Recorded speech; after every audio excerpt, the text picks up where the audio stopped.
श्री शिवाय नमस्तुभ्यम। हर हर महादेव। दोस्तों, आप सभी लोग जानते हैं कि 9 सितंबर 2025 यानी मंगलवार को पड़ रही है श्राद्ध महीने की द्वितीया तिथि। और दोस्तों, ये वो तिथि है जो पितृपक्ष महीने में पड़ने वाली सबसे बड़ी तिथि है, क्योंकि यह मंगलवार के दिन पड़ रही है और इसका बहुत ही बड़ा और विशेष महत्व होता है। पूज्य गुरु जी ने कहा है, अगर कभी भी मौका लग जाए और पितृपक्ष महीने की द्वितीया तिथि मंगलवार को पड़ जाए तो आप लोगों को 11 गेहूं के दाने वाला उपाय तो अवश्य ही करना चाहिए। इन दोनों का संयोग बहुत ही कम आता है। और दोस्तों, पूज्य गुरुजी ने अपनी शिव महापुराण की कथा में बताया है, इस दिन आपको 11 गेहूं के दाने वाला उपाय तो अवश्य ही करना चाहिए, क्योंकि ऐसा दिन पूरे साल में सिर्फ एक ही बार आता है। और दोस्तों, आप सभी लोग जानते हो कि सोमवार का अगर सबसे बड़ा कोई उपाय है तो वो 11 गेहूं के दाने वाला उपाय है। तो दोस्तों, इस मंगलवार के दिन आप लोगों को इस 11 गेहूं के दाने वाले उपाय को जरूर करना है। बहुत सारे लोग होंगे जिन लोगों ने इस उपाय को न किया हो, मतलब पूरा साल निकल गया और उन्होंने किसी भी दिन इस 11 गेहूं के दाने वाले उपाय को न किया हो। पर दोस्तों, आपके पास एक आखिरी मौका बचा हुआ है, जो कि 9 सितंबर के दिन है। तो इस दिन आप लोगों को इस वाले उपाय को जरूर कर लेना है। भले ही आपने पूरे साल भर इस उपाय को न किया हो, पर अगर आपने इस पितृपक्ष महीने के मंगलवार के दिन अगर इस वाले उपाय को कर लिया तो आपको इस उपाय को करने का वो फल मिलेगा जिसकी आपने कभी कल्पना भी नहीं करी होगी। इसीलिए आप लोग इस वाले उपाय को एक बार जरूर कर लेना, ताकि आप लोगों के हाथ से यह मौका ना जा सके और आपको इस उपाय को करने का फल मिल सके। दोस्तों, यह उपाय पंडित जी ने अपनी अभी की ही शिव महापुराण की कथा में बताया है, जिस उपाय को आज हम आपको बहुत अच्छे से समझाने वाले हैं। इस वीडियो को देखने के बाद इस उपाय को समझने के लिए आपको कोई और वीडियो को देखने की जरूरत नहीं पड़ेगी। तो चलिए दोस्तों, उपाय को शुरू करते हैं। देखिए, ये इस श्राद्ध महीने के मंगलवार के दिन ये इतना खास होता है, इतना महत्वपूर्ण होता है। देखा गया है कभी कभी बड़े बड़े पूजा पाठ अनुष्ठान से जो मनोकामना पूर्ण नहीं होते, वो इस श्राद्ध महीने के द्वितीया के दिन एक छोटे से उपाय करने से ही आपकी मनोकामना पूर्ण हो जाती है। और बहुत सारे लोगों ने इस उपाय को किया भी है और उनको इस उपाय को करने का फल भी जरूर मिला है। अगर आप लोग भी इस उपाय को मंगलवार द्वितीया के दिन करना चाहते हैं तो आप इस उपाय को पहले अच्छे से समझ लेना, सुन लेना, उसके बाद करना। आपको इस उपाय का फल जरूर मिलेगा। और इस उपाय को कर लेने से आपके घर में चाहे किसी भी प्रकार की दुख और समस्या क्यों ना चल रही हो, आपको उसका कारण भी नहीं पता है कि भाई यह समस्या किस कारण से चल रही है, उसका कुछ भी कारण हो सकता है, जैसे पितृदोष हो सकता है या किसी भी तरह का मंगल दोष भी हो सकता है।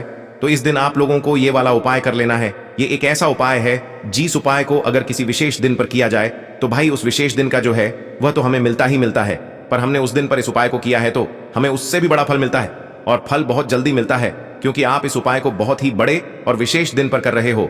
तो चलिए अब उपाय के बारे में बात करते हैं, लेकिन उससे पहले आप लोगों को यह जानना आवश्यक है कि आखिर यह उपाय किस समय करना है, किसको करना है और कैसे करना है। तो चलिए हम आगे आपको वीडियो में एक एक करके बता देते हैं। लेकिन उससे पहले अगर आप लोग हमारे चैनल पर नए हैं तो हमारे चैनल को सब्सक्राइब कर लेना और इस वीडियो को लाइक करके कमेंट बॉक्स में श्री शिवाय नमस्तुभ्यम ओम नमः शिवाय जरूर टाइप कर देना। और अपने फायदे के लिए, गरीबी दूर करने के लिए इस वीडियो को पूरा देख कर जाना, तभी आपको लाभ की प्राप्ति होगी। यदि आज आपने वीडियो को बीच बीच में से देखा, काट काट कर देखा, तो आपको जीवन में कभी सफलता हासिल भी नहीं होगी। तो दोस्तों, इस 11 गेहूं के दाने वाले उपाय को हमें इस मंगलवार के दिन कैसे करना है, किसको करना है, किस समय करना है और कहां पर करना है, ये सारे सवालों के जवाब आपको इस वीडियो में मिल जाएंगे। और जो ये वीडियो देखेगा भाई, उसको 11 गेहूं के दाने वाला उपाय जरूर करना चाहिए, क्योंकि इस दिन एक गेहूं के दाने का भी बहुत ही बड़ा और विशेष महत्व होता है। और जब बात आ जाए 11 गेहूं के दाने की, तो ये सोने पे सुहागा वाली बात हो जाती है और ये एक बहुत ही बड़ा उपाय हो जाता है इस मंगलवार द्वितीया तिथि का। अब हम समझते हैं इस वाले उपाय को हमें करना किस समय है। इस 11 गेहूं के दाने वाले उपाय को हमें इस मंगलवार के दिन करना किस समय है। तो देखिए, इस उपाय को करने का जो समय है वह सुबह का समय है और शाम का समय भी है। अब देखिए, यहां पर हम मुख्य रूप से सुबह का समय नहीं बोलेंगे, क्योंकि 9 सितंबर मंगलवार द्वितीया का दिन है और इस दिन प्रदोष काल के समय का बहुत महत्व होता है। बाकी अगर सुबह के समय भी करेंगे तो भी अच्छा होगा, उसमें कोई भी दिक्कत वाली बात नहीं है।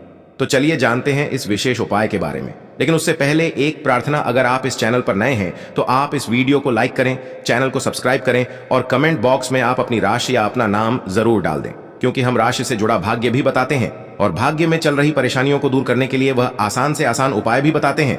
तो चलिए अब हम अपने सबसे पहले उपाय की बात कर लेते हैं। देखो, गुरुजी ने कहा है कि अगर मंगलवार के दिन श्राद्ध महीने की द्वितीया तिथि पड़ जाए तो इस दिन आपको 11 गेहूं के दाने वाला उपाय तो अवश्य ही करना चाहिए। देखो, यह उपाय यदि आपके जीवन में कर्जा बहुत अधिक है, आपके जीवन में संकट बहुत अधिक रहते हैं, आपके ऊपर बहुत अधिक विपदा आ रही है, बार बार आपको अपने व्यापार में और अपने धन में हानि देखने को मिल रही है, यानी कि आपको प्रत्येक कार्य में हानि हो रही है, तो आपको यह उपाय करना चाहिए। देखिए, इस उपाय के लिए आपको 11 गेहूं के दाने आपको लेने हैं। ठीक है, 11 दाने लेने के बाद में आपको जरूरत होगी चावल के दानों की। 11 चावल के दाने और 11 गेहूं के दाने, और चावल के दाने खंडित नहीं होने चाहिए। अब आप कहोगे भैया गेहूं कहां से लेने हैं? देखो, आपको किसी भी किराना स्टोर पर गेहूं के दाने आपको आसानी से मिल जाएंगे, जाकर ले लेना। ठीक है ना? 11 गेहूं, 11 चावल के दाने लेने हैं। साथ ही साथ आपको एक तांबे का लोटा लेना है, और उस तांबे के लोटे में आपको जल भरना है। जल आपका खुद के घर का होना चाहिए, मंदिर का नहीं होगा। अब आप ये सब सामग्री लेकर पहुंच जाओगे महादेव के शिवलिंग के पास में। शाम के टाइम पे प्रदोष काल में देखो, जब आप ये उपाय कर रहे हो तो अपना फेस रखना उत्तर दिशा, नॉर्थ डायरेक्शन की तरफ। अब यहां पर जो मैं आपको क्रम बताने जा रहा हूं ना, उस मेरे क्रम को बहुत ध्यान से सुनिए। महादेव को अगर कोई सबसे प्रिय है ना, तो उनकी सबसे छोटी पुत्री जिनका नाम है माता अशोक सुंदरी, जो आपके पास में चावल के 11 दाने हैं ना, उन चावल के 11 दानों को माता अशोक सुंदरी के स्थान पर आपको अपना नाम और गोत्र बोलते हुए समर्पित कर देने हैं, है ना? और चावल के दानों को रखने के बाद में जो आपके पास में तांबे का लोटा है ना, उस तांबे के लोटे को कहीं पे भी हम जल नहीं चढ़ेंगे। सिर्फ और सिर्फ माता पार्वती का जो हस्त कमल आपको दिख रहा है, यहीं पे गोल गोल आपको समर्पित करना है, उसी जल को, और कहीं नहीं। ना तो माता अशोक सुंदरी के स्थान पर, ना तो शिवलिंग के ऊपर, सिर्फ आपको यहाँ पे गोल गोल जलाधारी पर आपको उस जल को समर्पित करना है। अब आपके पास में बचे हुए हैं 11 गेहूं के दाने और बचे हैं। उन्हीं 11 गेहूं के दाने को आपको अपनी मनोकामना, अपने विशेष कहते हुए महादेव के शिवलिंग के ऊपर अगर आप मंगलवार के दिन प्रदोष काल में समर्पित कर देते हैं, तो आपकी जो भी मनोकामनाएं होंगी, जो भी विश होंगी, महादेव पूरी जरूर करते हैं। अन्न को समर्पण करने से, उस खासकर गेहूं को समर्पण करने से हमारी इच्छाएं पूरी होती हैं। और अगर वह दिन, तो इससे सुंदर संयोग कुछ भी नहीं हो सकता। आपकी इच्छाओं को पूरा करने के लिए बहुत स्पेशल, बहुत प्यारा सा उपाय आप सभी को जरूर करना है। ध्यान में रखिएगा, यह उपाय प्रदोष काल में करना है। देखो, गुरु जी ने कहा है, भगवान शिव के शिवलिंग पर 33 कोटि देवी देवताओं का वास होता है। अगर हम शिवलिंग के सामने कुछ भी उपाय करते हैं, तो हमारे सभी देवी देवता हमसे खुश हो जाते हैं। यह उपाय आपको अवश्य करना है। देखो, सुबह के टाइम नहीं कर सकते, ठीक है? अब बात करते हैं अगले उपाय की। देखिए, इस उपाय के लिए आपको मात्र 1 लौंग का जोड़ा लेना है, यानी कि 2 फूल वाली लौंग लेनी है। साथ में आपको मात्र थोड़ा सा शहद लेना होगा, और इसी के साथ में आपको तांबे के पात्र के अंदर शुद्ध जल लेना होगा। अब देखिए, इन सभी सामग्रियों को लेकर के आपको भगवान शिव के मंदिर में पहुंच जाना है। देखें, ये उपाय आप सुबह से लेकर शाम तक कर सकते हैं। तो वो सबसे पहले तो आपके पास जो 2 फूल वाली लौंग हैं, उन्हें आपको शहद के अंदर अच्छे से डुबोना है, यानी कि दोनों लौंग पर आपको अच्छे से शहद का लेपन कर देना है। अब आपको जो आपके पास एक लोटा जल है, सबसे पहले तो उसे शिवलिंग पर धीरे धीरे समर्पित करना है, और श्री शिवाय नमस्तुभ्यम इस मंत्र का जाप करते हुए समर्पित कर देना है। अब आपके पास जो 2 फूल वाली लौंग है, शहद से उसे आपको शिवलिंग पर अर्पित करना है, और आपको प्रार्थना करनी है कि जीवन में जो रोग की स्थिति है वे समाप्त हो, जीवन के जो संकट और समस्याएं हैं वह सभी समाप्त हो, जीवन से जो कर्ज की समस्या है वह समाप्त हो। इस प्रकार से प्रार्थना करते हुए यह जो 2 फूल वाली लौंग ही शहद संयुक्त, इससे आपको शिवलिंग पर अर्पित कर देनी है। आपकी जो भी समस्या होगी इस मंगलवार के दिन अवश्य ही समाप्त हो जाएगी। तो इस प्रकार से आपको पहला उपाय करना है। अब हम बात कर लेते हैं दूसरे उपाय के बारे में। देखिए, देखो, यह उपाय आपके लिए सर्वश्रेष्ठ होने वाला है। देखिए, इस उपाय के लिए आपको मात्र 5 हरे मूंग के दाने आपको साबुत लेने हैं, खंडित नहीं होने चाहिए। इस बात का ध्यान रखें। और इसी के साथ मैं आपको एक तांबे के पात्र के अंदर अपने घर से शुद्ध जल ले लेना है। अब दोस्तों, इन सभी सामग्रियों को लेकर के आपको सीधे पहुंच जाना है भगवान शिव के मंदिर में। देखिए, इस उपाय को भी आप सुबह भी कर सकते हैं और शाम के समय में भी कर सकते हैं।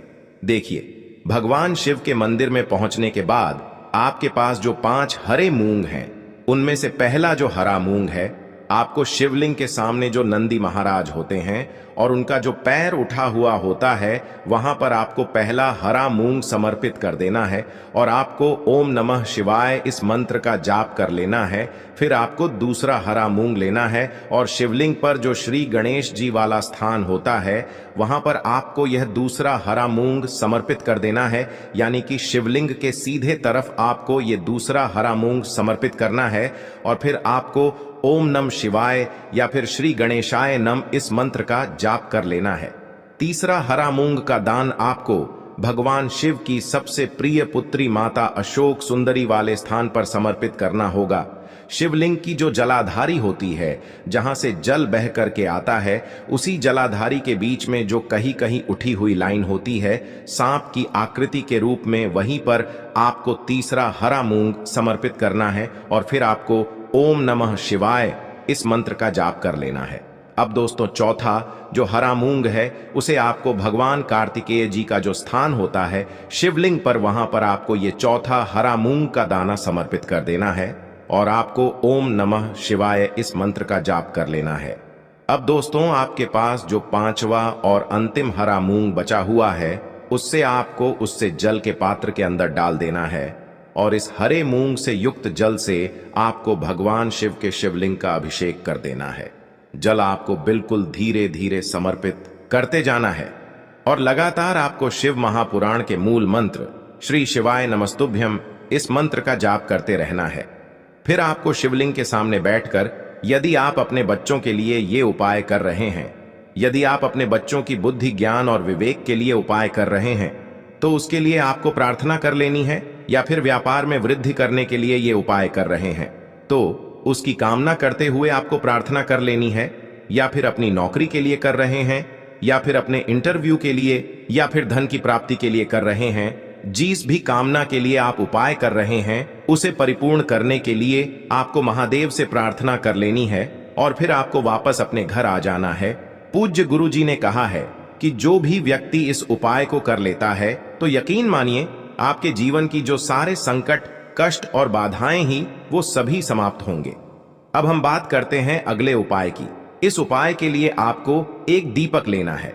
दीपक आप मिट्टी का भी ले सकते हैं और शुद्ध आटा मढ़कर उसका दीपक भी आप तैयार कर सकते हैं। दीपक के अंदर गोल बाती का प्रयोग करना है और दीपक के अंदर आपको शुद्ध घी का प्रयोग करना है। इसी के साथ में आपको मात्र एक फूल वाली लौंग लेनी होगी। अब यह एक दीपक और एक फूल वाली लौंग लेकर के सीधा आपको पहुंचना होगा बरगद के वृक्ष के वहां पर। देखिए, सबसे पहले तो आपके पास जो एक फूल वाली लौंग है उससे आपको बरगद के वृक्ष की जड़ में समर्पित करना है। देखिए, अगर आपके जीवन में कोई भी बड़ा संकट आने वाला है, कोई भी बड़ा कष्ट आने वाला है, तो वह इस उपाय के माध्यम से दूर होने वाला है। महादेव की विशेष कृपा रहेगी कि जो भी संकट आपके जीवन में आने वाला होगा वह भी दूर हो जाएगा। तो आपको एक लौंग समर्पित करनी है बरगद के वृक्ष की जड़ में और वहीं पर आपको जो है गोल बाती वाला दीपक जो आप लेकर के गए हैं उससे भी वहां पर प्रज्वलित कर देना है।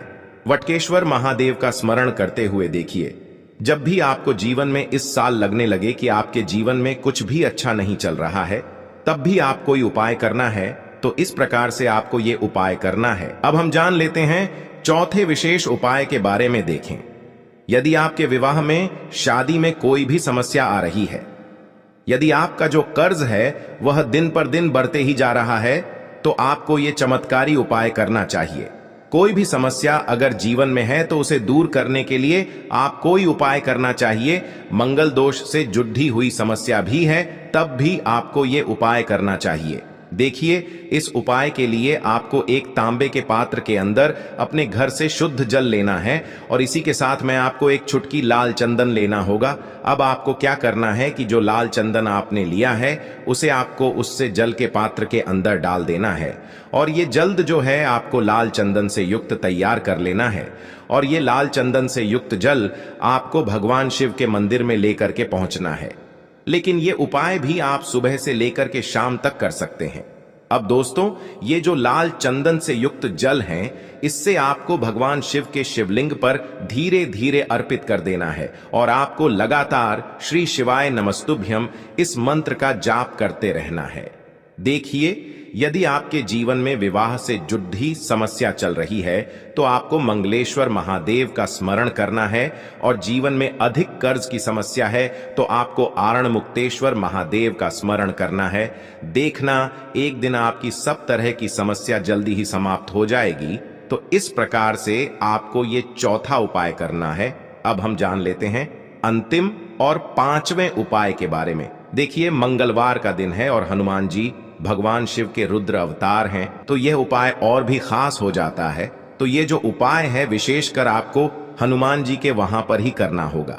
देखिए, जब भी आपको ऐसा लगने लगे कि आपके जीवन में जो कर्ज है वह समाप्त ही नहीं हो पा रहा है, दिन प्रतिदिन बढ़ते ही जा रहा है, कष्ट जो है वह दिन प्रतिदिन बढ़ते ही जा रहे हैं, कष्ट जो है वह समाप्त ही नहीं हो पा रही है, यानी कि जीवन में जब भी कोई विपदा आती है, संकट आता है, तो हमें संकट मोचन हनुमान जी के मंदिर में जाना चाहिए। लेकिन यह उपाय बहुत ही खास है।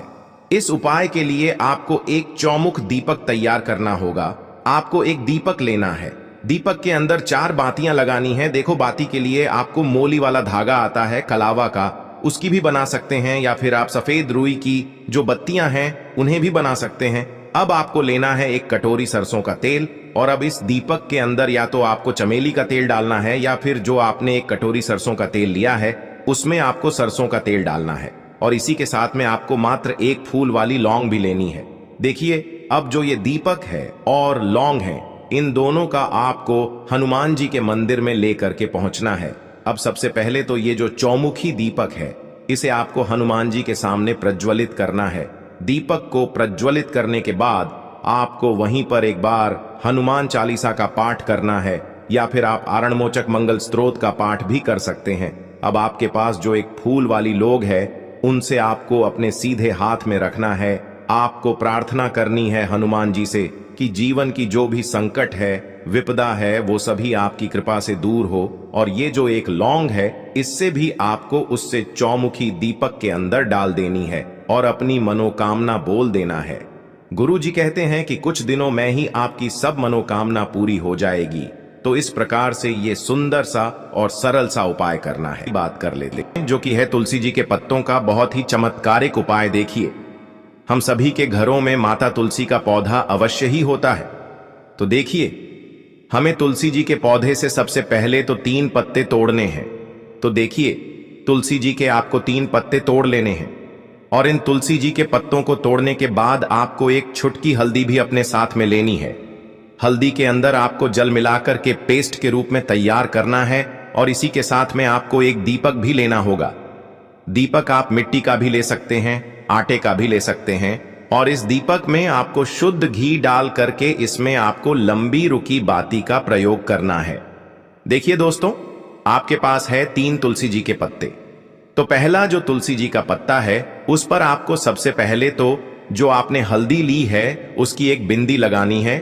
और पहला जो तुलसी जी का पत्ता है, आपके घर में भगवान विष्णु का चाहे कोई सा भी स्वरूप हो, चाहे लड्डू को गोपाल जी का स्वरूप हो, या फिर भगवान कृष्ण की आपके मंदिर में प्रतिमा हो, या फिर भगवान श्री राम की प्रतिमाएं, उनके सामने आपको पहला तुलसी जी का पत्ता अर्पित करना है।